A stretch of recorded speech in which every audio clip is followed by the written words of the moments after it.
Okay, so we've been having some questions about apps appearing on iPads that were not installed there. So I'm going to show you how to fix that. So if you go into the settings and then you want to scroll down to the iTunes and App Store.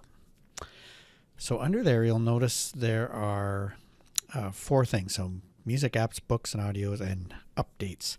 So these are automatic downloads. So if you look up at the top there about the Apple ID, FCC at spsd.sk is logged in there.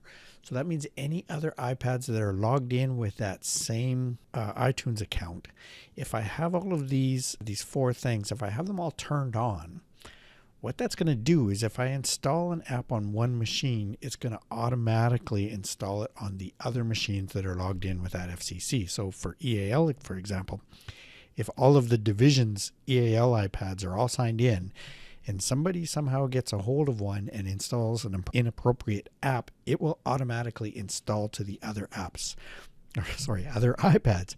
So you want to make sure that these four are turned off. So make sure that they're all turned off, but leave updates on. You want updates to install, but you don't want books, apps, or music to install automatically. Because the other thing would be if you bought one license and put it on one machine, it would automatically install on the other one. So you want to make sure that doesn't happen. But now what if it did? So somebody did already install it and you tried to delete it and it won't go away. You probably have restrictions set to not allow apps to delete.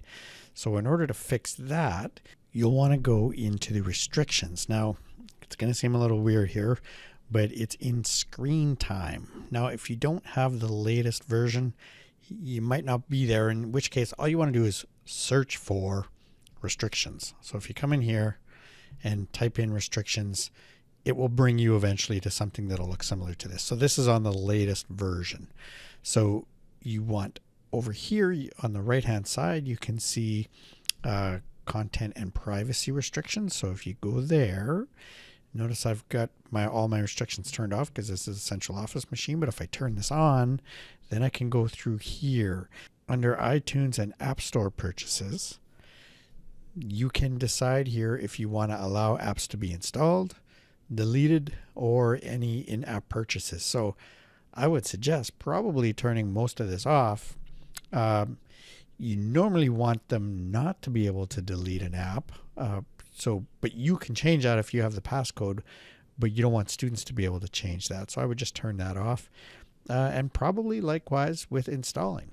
Now, when you do want to install an app, you're going to have to go and turn this back on again, but it'll keep you safe while the kids are using it. So the other thing that you can do is here, you can just sign out. So if you're signed out, then kids can't install things on the iPads unless they sign in, and they would have to sign in with their own personal one, and it wouldn't affect the other iPads in the system. And if they signed in, you would see that they're signed in next time you come back, unless they sign out too, but that's a little bit more of a safety measure. So I would suggest signing out and only signing in when you're ready to purchase apps. So hopefully that helps you.